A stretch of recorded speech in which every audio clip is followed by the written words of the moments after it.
नमस्कार दोस्तों, आज के सेगमेंट में हम डिस्कस करने वाले हैं section 31 of criminal procedure code 1973।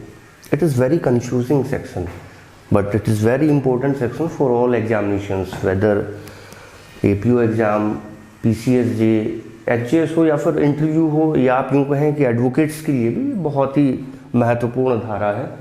तो आज हम इसके बारे में डिस्कस करने वाले हैं। देखते हैं, सेक्शन 31 को 3 पार्ट्स में डिवाइड किया गया, 3 क्लोजेज हैं इसमें।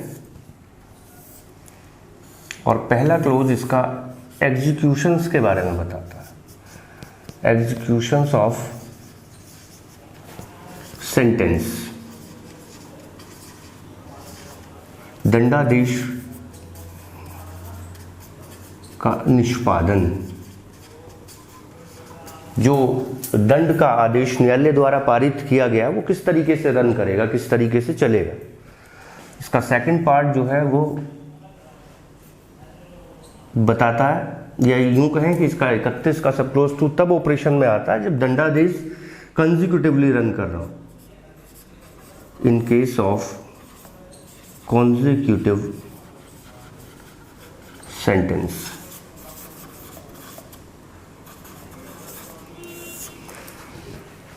और थर्ड पार्ट अपील के बारे में प्रोविजन करता है, for the purpose of appeal.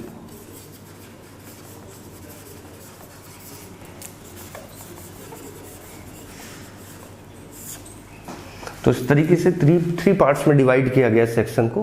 पहला पार्ट एग्जीक्यूशन ऑफ सेंटेंस के बारे में कि न्यायालय जब दंड देगा तो उस दंड का निष्पादन किस तरीके से होगा, वो सजाएं क्या एक साथ चलेंगी या एक के बाद एक चलेंगी। मैं means there by they shall run consecutively और कंकरेंटली। सेकंड पार्ट तभी पिक्चर में आएगा जब सेंटेंस कंसेक्यूटिव रन कर रही हो। और third part for the purpose of appeal. Is that clear? अब देखते हैं फर्स्ट पार्ट क्या कहता है, या इससे पहले हम 2 चीजें बिल्कुल क्रिस्टल क्लियर कर लेते हैं यहीं पर कि सबसे पहले जो फर्स्ट पार्ट है वो अप्लाई होता है, apply to court of session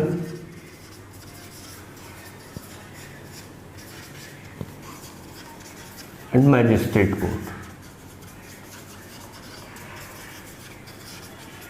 इस चीज में कोई भी कंफ्यूजन नहीं रहना चाहिए कि सेक्शन 31 का पहला पार्ट अप्लाई होगा चाहे ट्रायल कोर्ट ऑफ सेशन में चल रहा हो या ट्रायल मजिस्ट्रेट कोर्ट्स में चल रहा हो। लेकिन सेक्शन 31 सब क्लोज 2 केवल और केवल अप्लाई होगा जब ट्रायल मजिस्ट्रेट कोर्ट में हो।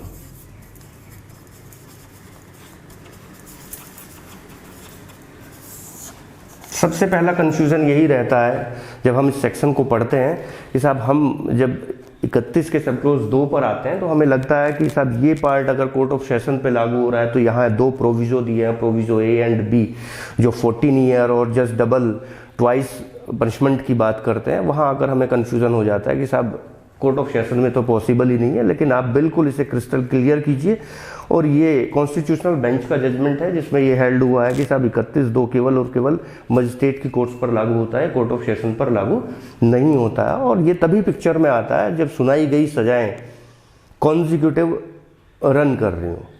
In case of consecutive sentence, जब सेंटेंस कॉन्जिक्यूटिवली रन कर रहा हो तभी ये पिक्चर में आएगा और केवल मजिस्ट्रेट कोर्ट्स पर लागू होगा। अब जनरली एक एग्जांपल से समझते हैं कि सेक्शन 31 बेसिकली कहना क्या चाहता है। सेक्शन 31 कहना चाहता है कि एक व्यक्ति ए इज एक्यूज्ड और इसके द्वारा बहुत सारे ऑफेंस कर दिए गए। सपोज दैट इसने मर्डर के 4 केसेस किए,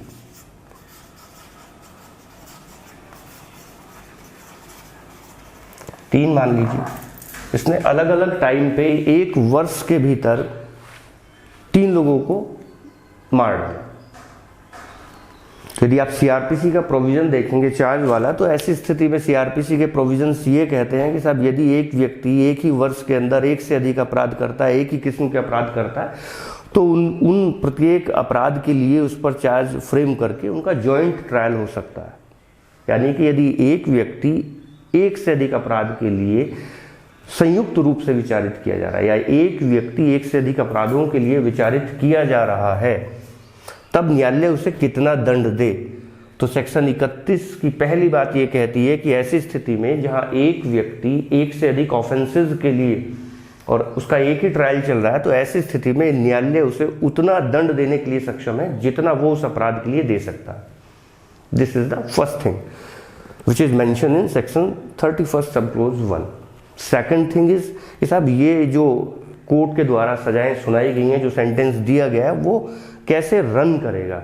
क्या वो सजाएं एक के बाद एक चलेंगी या वो सजाएं एक साथ चलनी शुरू हो जाएंगी, एक समस्या रहती है। तो इसका निदान भी सेक्शन 31 सब क्लोज 1 कहता है, जो बिल्कुल क्लियर है कि साहब यदि कोर्ट के द्वारा अपने जजमेंट के ऑपरेटिव पार्ट में यह मेंशन कर दिया गया है कि सजाएं साथ साथ चलेंगी, तब सजाएं साथ साथ चलेंगी, मतलब कंकरेंटली रन करेंगी। और यदि कोर्ट द्वारा अपने ऑर्डर में, अपने ऑपरेटिव पार्ट्स में इस तरीके का कोई भी डायरेक्शन नहीं दिया गया है, तब सजाएं एक के बाद एक चलेंगी, कंसेक्यूटिवली रन करेंगी। Is that clear? फिर से मैं रिपीट करता हूं उस बात को कि यदि कोर्ट ने अपने जजमेंट के ऑपरेटिव पार्ट में ये लिख दिया है कि सभी सजाएं साथ साथ चलेंगी, तब सजाएं साथ साथ चलेंगी। और यदि कोर्ट ने नहीं लिखा है, तब इसका मतलब सजाएं एक के बाद एक चलेंगी। कि यहां तक एक बात क्लियर होती है। अब हम दूसरी चीज देखते हैं, सेक्शन 31 सब क्लोज 2। मैंने कहा सेक्शन 31 सब क्लोज 2 तभी पिक्चर में आएगा जब सजाएं एक के बाद एक चलेंगी। एग्जाम्पल ले लेते हैं कि साहब कोई और छोटा ऑफेंस ले लेते हैं कि साहब सपोज दैट उसने एक ट्रांजैक्शन में किसी को हर्ट किया, क्रिमिनल ट्रेसपास किया, असॉल्ट किया और उसे सजा कुछ ऐसी मिल गई 3 महीने, 6 मंथ या 3 मंथ, इस तरीके की सजाएं मिली और सजाएं कॉन्जिक्यूटिवली रन कर रही हैं, एक के बाद एक सजाएं चल रही हैं।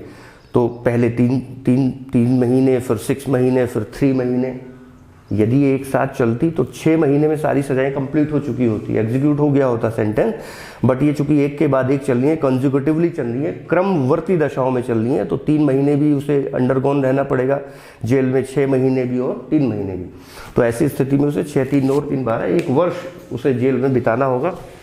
ऐसी स्थिति के लिए सेक्शन 31 सब क्लोज 2 ये पिक्चर में आ जाता है और ये व्यवस्था करता है और ये कहता है कि साहब जो सजाएं एक के बाद एक चल रही है, यानी कि in case of when the sentence runs consecutively, उस स्थिति में सभी सजाओं को जोड़कर जो एग्रीगेट सेंटेंस बन रहा है, यदि वो एग्रीगेट सेंटेंस उससे ज्यादा है जितना एक अपराध के लिए वो न्यायालय दे सकता था। और वो न्यायालय कौन सा है? मैंने बोला कि सेक्शन 31 सब क्लोज 2 केवल मजिस्ट्रेट कोर्ट्स पर लागू होता है कि मजिस्ट्रेट उस अपराध के लिए जो सजा, एक अपराध के लिए जो सजा दे सकता था, यदि ये सारे जोड़ने के बाद उससे अधिक बन रही है सजा, तो केवल इस ग्राउंड पर इस न्यायालय के लिए, मजिस्ट्रेट कोर्ट के लिए, इस मजिस्ट्रेट के लिए जरूरी नहीं होगा कि उसे विचारण के लिए, उस एक्यूज्ड को विचारण के लिए हायर कोर्ट के समक्ष भेजे। Is that clear? और इसीलिए फिर इसके 2 प्रोविजो भी बना दिए गए। प्रोविजो नंबर ए और प्रोविजो नंबर बी। पहली बात कही कि जहां पर सेंटेंस कॉन्जिक्यूटिव रन कर रहे हैं और वहां हमने उन सारे सेंटेंसेस को जोड़ के देखा और एग्रीगेट सेंटेंस उस मजिस्ट्रेट की जो पावर्स थी किसी एक ऑफेंस के लिए दंड देने की, उससे अधिक हो जा रहा है, तो केवल ये कोई ग्राउंड नहीं होगा कि वो मजिस्ट्रेट उस एक्यूज्ड को ट्रायल के लिए किसी हायर कोर्ट को भेजे। लेकिन वो अधिक कितना हो जा रहा है उसके लिए 2 प्रोविजो बना दिए, 2 बाधाएं पैदा कर दी, 2 हर्डल बना दिए कि किसी भी दशा में वो जो एग्रीगेट सेंटेंस है, यानी कि इन्हें जोड़ने के बाद किसी भी दशा में वो सजा 14 वर्ष से अधिक नहीं हो सकती, फर्स्ट प्रोविजो। और सेकंड प्रोविजो, किसी भी दशा में वो सजा उस मजिस्ट्रेट की जो पावर है, उस मजिस्ट्रेट की एक अपराध के लिए पनिष्ड करने की जो पावर है, उस पावर के ट्वाइस से अधिक नहीं हो सकता, दुगने से अधिक नहीं हो सकता। सीआरपीसी का सेक्शन 29 आप पढ़ते हैं, जहां पढ़ते हैं सीजीएम 7 साल तक की सजा दे सकता है और किसी भी एक्सटेंट तक फाइन दे सकता है। जुडिशियल मजिस्ट्रेट फर्स्ट क्लास 3 साल तक की सजा दे सकता है, 10,000 रुपये तक के जुर्माना या फाइन कर सकता है। और जुडिशियल मजिस्ट्रेट सेकंड क्लास 1 साल तक की सजा और 5,000 रुपये तक का जुर्माना दे सकता है। तो पहली बाधा लगाई कि जब पनिशमेंट कंसेक्यूटिव चल रहा है, तब 31(2) ऑपरेशन में आया। उसने कहा कि साहब सभी सेंटेंस का जो एग्रीगेट बनता है वो अगर उस मजिस्ट्रेट की पावर से अधिक हो जा रहा है तो केवल इस आधार पर मजिस्ट्रेट के लिए जरूरी नहीं होगा कि एक्यूज्ड को ट्रायल के लिए हायर कोर्ट के समक्ष भेजे। Is that clear? बट वो एग्रीगेट किसी भी दशा में 14 ईयर से ज्यादा नहीं होना चाहिए। मतलब सीजीएम के लिए प्रोविजन किया गया, क्योंकि सीजीएम 7 वर्ष की सजा देता है और उसका जस्ट डबल 14 ईयर्स होता है। दूसरी बात लिखी कि वो किसी भी दशा में उस मजिस्ट्रेट की जो पावर है एक अपराध के लिए सेंटेंस देने की, उसके ट्वाइस से अधिक नहीं होना चाहिए, दुगने से अधिक नहीं होना चाहिए।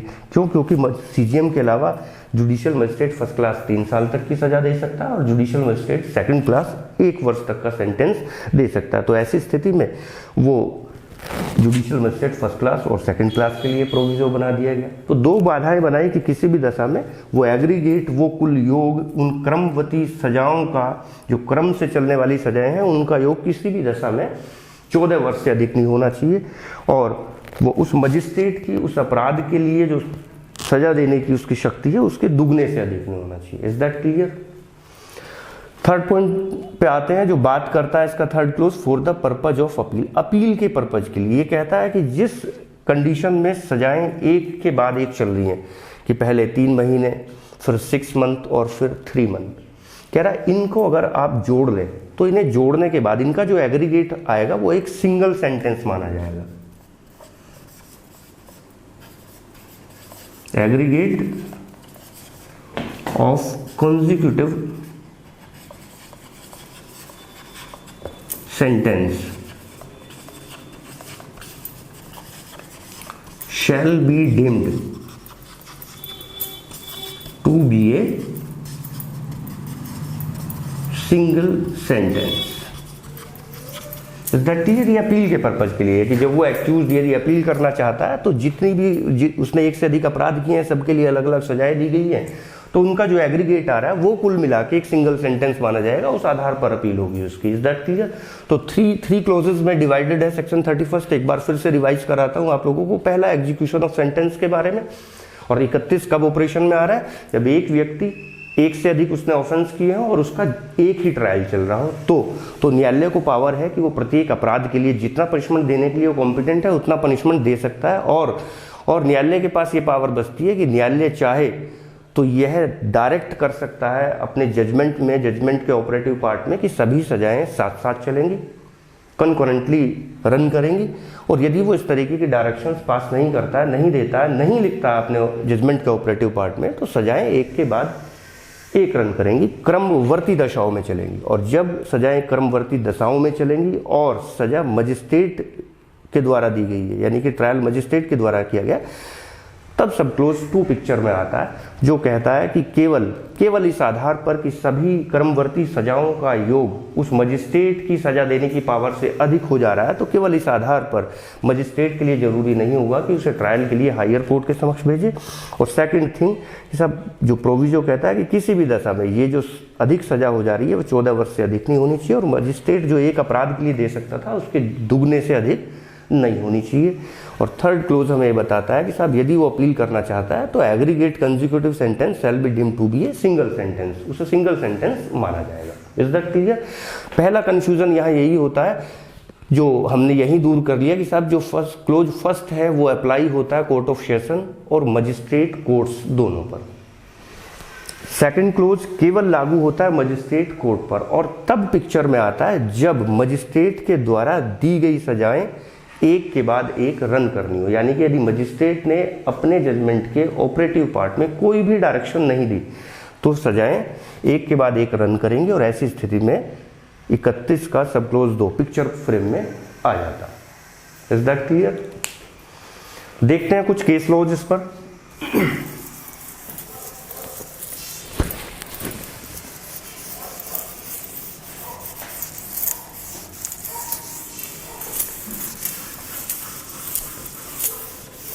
पहला केस लो Chatar Singh versus state of MP 2006 Supreme Court. लिख देता हूं मैं।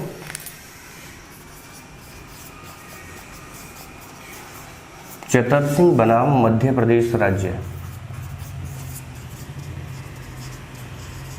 2006 सुप्रीम। दूसरा केस आप पढ़ेंगे दुर्योधन राउत बनाम उड़ीसा राज्य 2015 सुप्रीम कोर्ट। तीसरा आप केस लोग पढ़ते हैं इस पे OM चेरियन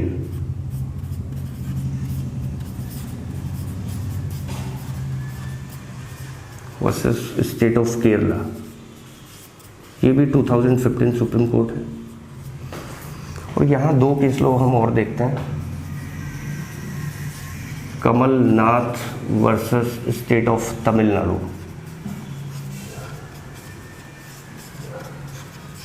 दो 2003 सुप्रीम कोर्ट में आप पढ़ते हैं। और एक केस आप पढ़ते हैं सनाउल्लाह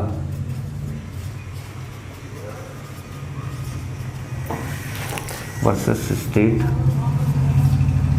2013 सुप्रीम कोर्ट। ये 5 केस लो देखते हैं। हालांकि हमें बहुत अंदर तक जाने की जरूरत नहीं है, हमारा मतलब केवल इससे है दुर्योधन राउत से, क्योंकि उसी के बाद लो सेटल डाउन हुआ आगे जाकर कॉन्स्टिट्यूशनल बेंच के द्वारा। बट फिर भी एक नज़र में देख लेते हैं कि इन केसेस में हुआ क्या था बेसिकली। इन 3 केसेस को मैं आपको 2 पॉइंट्स में डिस्कस कर रहा हूँ, फर्स्ट और सेकंड।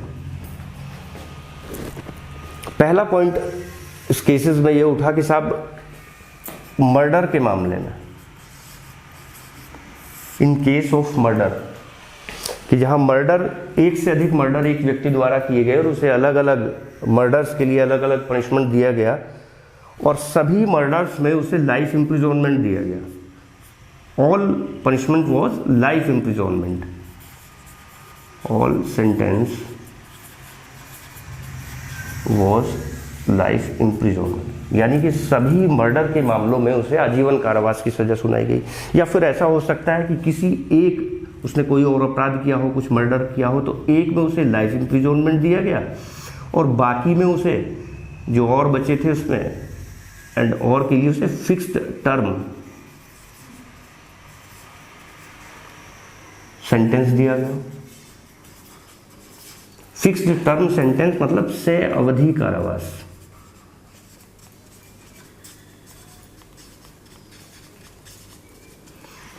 Is that clear? बात कर रहे हैं कि एक व्यक्ति ने एक से अधिक मर्डर किए, उसका एक ही ट्रायल हुआ और उसे अलग अलग मर्डर्स में कौन सी सजा दी गई? लाइफ इम्प्रिजोनमेंट की। सेकंड केस कि उसे एक अपराध के लिए लाइफ इम्प्रिजोनमेंट दिया गया और बाकी अपराधों के लिए उसे सयावधि कारावास दिया गया। फॉर एग्जाम्पल, किसी के लिए 1 साल, किसी के लिए 2 साल, 3 साल, 7 साल, 5 साल, इस तरीके से। ठीक, इन केसेस में ये कहा गया कि साहब इन दोनों सिचुएशंस में कोर्ट के पास कोई पावर नहीं है, कोई डिस्क्रिशनरी पावर नहीं है कि वो अपने ऑपरेटिव पार्ट में ये लिख सके कि सभी सजाएं एक के बाद एक चलेंगी। ऐसी स्थिति में सभी सजाएं साथ साथ चलेंगी, यानी कि सजाएं कैसे रन करेंगी? कंकरेंटली रन करेंगे। Duryodhan Raut versus state of Orissa and Chatar Singh versus MP state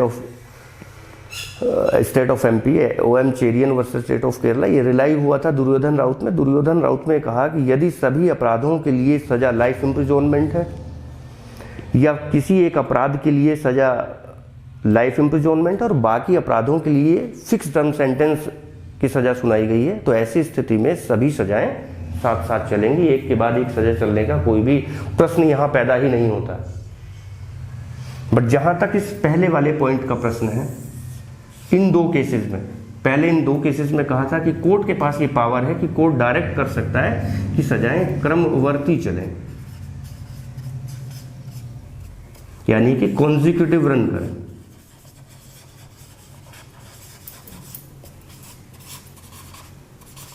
court में डायरेक्ट उस केस में कहा था। इसका मतलब सीधा सा ये हुआ कि यदि हम ये केसेस पढ़ रहे हैं Duryodhan Raut versus state of Orissa, तो इसमें ये चीज ओवर रूल्ड कर दी गई। इन केसेस में ये कहा गया, 2013 का केस है, 2003 का डिवीजन बेंचेज के केस है, तो इन केसेस में ये कहा गया था कि ऐसी स्थिति में जहां एक से अधिक लाइफ इम्प्रिजोनमेंट दिए गए हैं, तो कहा कोर्ट डायरेक्ट कर सकता है कि सजाएं एक के बाद एक चले। बट ओवर रूल्ड किया गया दुर्योधन राउत में और कहा गया no, where all sentence was life imprisonment then they shall run concurrently। यदि सभी सजाएं लाइफ imprisonment है तो वो एक साथ चलेंगी। दूसरी पोजीशन ये आई दुर्योधन राउत ने जो हेल्ड किया कि यदि किसी एक अपराध के लिए लाइफ इम्प्रिजोनमेंट है और बाकी के लिए फिक्स टर्म सेंटेंस है तो भी सजाएं कैसे चलेंगी, कंकरेंटली चलेंगी। कोर्ट ये डायरेक्शन नहीं दे सकता कि सजाएं कंसेक्यूटिवली चले। Is that clear? बात करते हैं इससे आगे की। और 2016 में केस आया मुथुराम लिंगम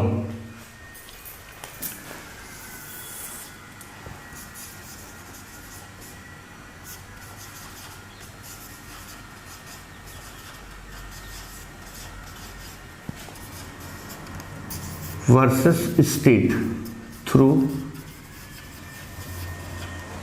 police inspector 2016 supreme. This is constitutional bench judgment, 5 जजेस जजमेंट है।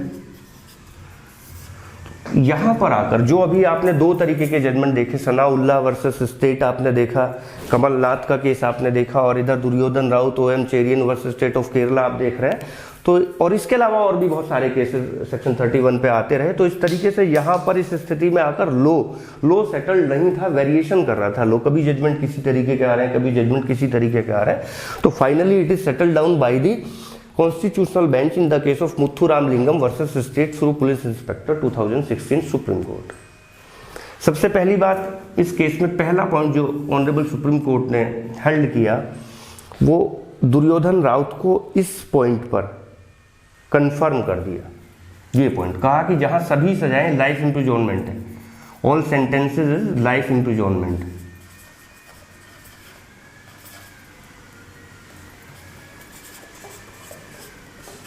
तो वो कैसे रन करेंगी, कंकरेंटली, साथ साथ चलेंगे। क्योंकि ये पॉसिबल ही नहीं है कि एक व्यक्ति पहले एक बार लाइफ इम्प्रिजोनमेंट भुगते उसके बाद दूसरा लाइफ इम्प्रिजोनमेंट भुगतने के लिए कहां से आएगा। सारी सजाएं उसमें आजीवन कारावास, आजीवन कारावास मतलब till the end of life. तो ये तो पॉसिबल नहीं है कि एक बार वो life imprisonment till the end of life और उसके बाद फिर से वो जीवित हो, दोबारा से सजा भुगतने के लिए आए, नहीं, ये पॉसिबल नहीं है। सुप्रीम कोर्ट ने कहा कि जहां पर सभी अपराधों के लिए सजा लाइफ इम्प्रिजोनमेंट है वहां सजाएं कैसे रन करेंगी, कंकरेंटली रन करेंगी। Is that clear? दूसरा पॉइंट सुप्रीम कोर्ट ने कहा जहां all sentences are fixed term sentences.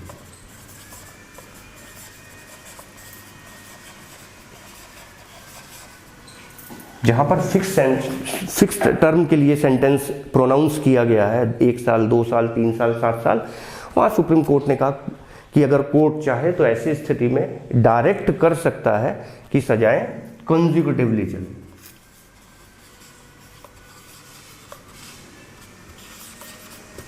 क्रमवर्ती चले कि पहले 1 साल वाली सजाएं भुगती जाएगी फलापराध के लिए, उसके बाद दूसरी, उसके बाद तीसरी। वहां कोर्ट के पास ये पावर है। तीसरी सिचुएशंस आती है जहां पर एक अपराध के लिए लाइफ इम्प्रिजोनमेंट था एंड बाकी के लिए फिक्स टर्म था।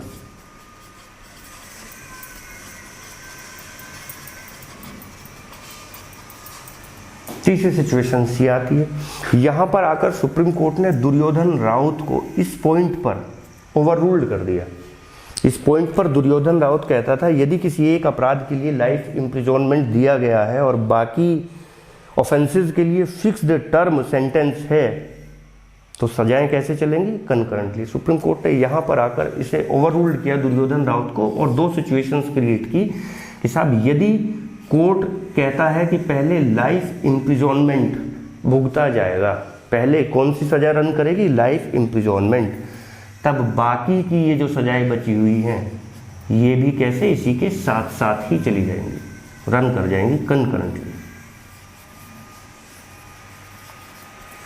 Is that clear? वो till the end of life, अपने जीवन भर तक वो जेल में रहेगा, तो बाकी जो सजाएं हैं वो भी उसी के साथ साथ ही रन होती चली जाएंगी। क्लियर? सेकंड सिचुएशन हो सकती है कि न्यायालय अपने जजमेंट में ये डायरेक्ट कर सकता है कि पहले 1 ईयर वाले जिस अपराध के लिए 1 साल सजा दी गई थी वो रन करेगी, उसके बाद जो जिस अपराध के लिए 2 साल दी गई सपोज दैट वो रन करेगी, यानी कि पहले फिक्स्ड टर्म, और जब ये फिक्स्ड टर्म वाली सारे सेंटेंसेस समाप्त हो जाएंगे उसके बाद लाइफ इम्प्रिजनमेंट रन करेगा। बिल्कुल सही बात है, इस तरीके से भी सिचुएशंस हो सकती है। यहाँ कोर्ट को पावर है किस सिचुएशंस में, जहाँ किसी एक अपराध के लिए लाइफ इम्प्रिजनमेंट है और बाकी ऑफेंसेस के लिए फिक्स्ड टर्म सेंटेंसेज है, वहाँ 2 सिचुएशंस हो सकती हैं। कोर्ट ये डायरेक्ट कर सकता है कि पहले कौन सी सजा भोगी जाएगी जो फिक्स्ड टर्म वाली है, और उसके बाद जब वो समाप्त हो जाए तब लाइफ इम्प्रिजनमेंट स्टार्ट होगा। लेकिन यदि कोर्ट अपने जजमेंट में कहता है कि पहले लाइफ इम्प्रिजनमेंट स्टार्ट होगा, ऐसी स्थिति में बाकी सजाएं भी साथ साथ चलेंगी। Is that clear? कोर्ट ने ये जो सिचुएशंस यहाँ पर कोर्ट के सामने आई, बेसिकली इसके पीछे आप सीआरपीसी में 2-3 सेक्शन पढ़ते हैं, सेक्शन 432, 433, 433A। तो ये सिचुएशंस, इसमें आप कम्यूट पढ़ते हैं, पार्डन पढ़ते हैं, तो वहाँ ये सिचुएशंस हो सकती है कि साहब एक अपराध जिसके लिए लाइफ इम्प्रिजनमेंट दिया गया था लेकिन आप इसमें पार्डन पा गए,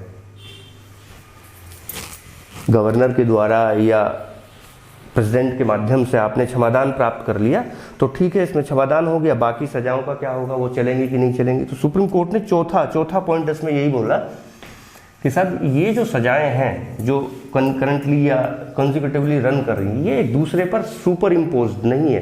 कहने का मतलब यह है कि यदि किसी एक सेंटेंस के लिए आपको पार्डन मिल गया या किसी एक सेंटेंस में आपका कम्यूटेशन कर दिया गया, लघुकरण कर दिया गया, सजा आपकी कम कर दी गई, तो उससे बाकी सजाओं पर प्रभाव नहीं पड़ने वाला है, वो एज इट बनी रहेंगी। Is that clear? और चौथी बात सुप्रीम कोर्ट ने ये कही कि साहब सेक्शन 31 सब क्लोज 2 कोर्ट ऑफ सेशन पर अप्लाई नहीं होता है, जो हम पहले भी उस डायग्राम में पढ़ चुके थे। क्लियर है? मैं फिर से एक बार आपको रिवाइज करा देता हूं। Law has been finally settled down by the constitutional bench of honourable supreme court in the case of Muthu Ramalingam versus state of through police inspector 2016 supreme court, जहां कोर्ट ने पहली बात हेल्ड की कि जहां सभी अपराधों के लिए लाइफ इम्प्रिजनमेंट दिया गया है वहां सभी सजाएं साथ साथ चलेंगी, कंकरेंटली चलेंगी।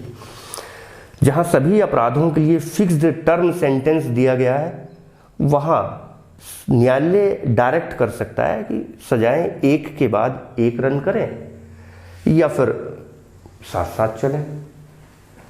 थर्ड पॉइंट कि जहां किसी एक अपराध के लिए लाइफ इम्प्रिजनमेंट और बाकी के लिए फिक्स्ड टर्म सेंटेंस दिया गया, वहां 2 सिचुएशंस हो सकती हैं। पहली सिचुएशंस कि यदि कोर्ट कहता है कि लाइफ इम्प्रिजनमेंट पहले भोगा जाए तब बाकी सजाएं भी कंकरेंट चलेंगी।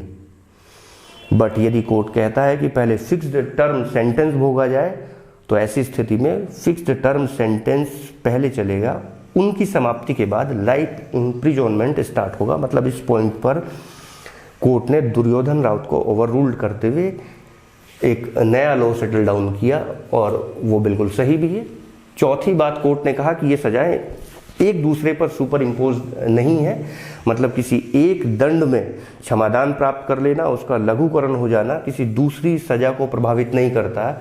और नेक्स्ट बात, 5th पॉइंट जो सुप्रीम कोर्ट ने हेल्ड किया वो ये कहा कि सेक्शन 31(2) कोर्ट ऑफ सेशन पर लागू नहीं होता है। सेक्शन 31(2) केवल और केवल मजिस्ट्रेट कोर्ट पर लागू होता है और तभी लागू होता है जब सेंटेंस कॉन्जिक्यूटिवली रन कर रहे हो, मतलब एक के बाद एक रन कर रहे हो। उम्मीद करता हूँ आपको ये वीडियो अच्छी लगी होगी। इसी के साथ यहीं पर अपनी वाणी को विराम देता हूँ और मिलता हूँ एक नए टॉपिक के साथ। धन्यवाद।